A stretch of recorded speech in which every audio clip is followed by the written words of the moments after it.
Valentine's day ಬಂದೇ ಬಿಡ್ತು. Singles ಗಳೆಲ್ಲ ಮಿಂಗಲ್ ಆಗೋ ಕಾಯ್ತಿದ್ರೆ ಮಿಂಗಲ್ ಆಗಿರೋರು ಲವರ್ಗೆ ಗಿಫ್ಟ್ ರೆಡಿ ಇಟ್ಟಿರ್ತಾರೆ. ಆದ್ರೆ ನಿಮ್ಗೊಂದು ಇಂಟ್ರೆಸ್ಟಿಂಗ್ ವಿಷಯ ಹೇಳ್ತೀನಿ ಕೇಳಿ. ವ್ಯಾಲೆಂಟೈನ್ಸ್ ಡೇ ದಿನ ಯಾವ ಬಟ್ಟೆ ಹಾಕಬೇಕು, ಯಾವ ಕಲರ್ ಬಟ್ಟೆಗೆ ಏನ್ ಅರ್ಥ ಅಂತ ಗೊತ್ತಾ? ನಾನು ಹೇಳ್ತೀನಿ ಕೇಳಿ. ವ್ಯಾಲೆಂಟೈನ್ಸ್ ಡೇ ದಿನ ರೆಡ್ ಡ್ರೆಸ್ ಹಾಕೊಂಡ್ರೆ ಆಲ್ರೆಡಿ ಇನ್ ಲವ್ ಅಂತ ಅರ್ಥ. ಇನ್ನು ಹಸಿರು ಬಣ್ಣದ ಬಟ್ಟೆಗೆ ಐ ಆಮ್ ವೇಟಿಂಗ್ ಅಂತ ಮೀನಿಂಗ್.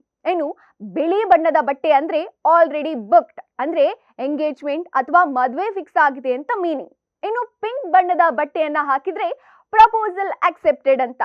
ಇನ್ನು ನೀಲಿ ಬಣ್ಣದ ಬಟ್ಟೆ ಹಾಕಿದ್ರೆ ಲವ್ ಅಪ್ಲಿಕೇಶನ್ಸ್ ಇನ್ವೈಟೆಡ್ ಅಂತ. ಹಳದಿ ಬಣ್ಣದ ಬಟ್ಟೆ ಹಾಕಿದ್ರೆ ಬ್ರೇಕಪ್ ಆಗಿದೆ ಅಥವಾ ಲವ್ ಕಟ್ ಆಗಿದೆ ಅಂತ ಮೀನಿಂಗ್ ಬರುತ್ತೆ. ಲವ್ ಸಹವಾಸನೇ ಬೇಡ ಅನ್ನೋರು ಅಥವಾ ಆಗ ಲವ್ ಇತ್ತು ಈ ಖಾಲಿ ಇದೀನಿ ಅಂತ ತೋರ್ಸೋಕೆ ಬಯಸೋರು ಹಳದಿ ಬಟ್ಟೆ ಧರಿಸ್ತಾರೆ. ಇನ್ನು ಕೇಸರಿ ಬಣ್ಣ ಹಾಕಿದ್ರೆ ಗೋಯಿಂಗ್ ಟು ಪ್ರಪೋಸ್ ಅಂತ ಮೀನಿಂಗ್. ಇನ್ನು ಲಾಸ್ಟ್ ಕಪ್ಪು ಬಣ್ಣದ ಬಟ್ಟೆ ರಿಜೆಕ್ಟೆಡ್ ಪ್ರಪೋಸಲ್ ಅಂತ ಅರ್ಥ ಕೊಡುತ್ತೆ. ಯಾರಾದ್ರೂ ಲೈನ್ ಹೊಡಿತಾ ಇರೋದು ನಿಮಗೆ ಗೊತ್ತಾಗಿದ್ದು ಅದು ನಿಮ್ಗೆ ಇಷ್ಟ ಇಲ್ಲ ಅಂದ್ರೆ ವೇರ್ ಬ್ಲ್ಯಾಕ್ ಡ್ರೆಸ್.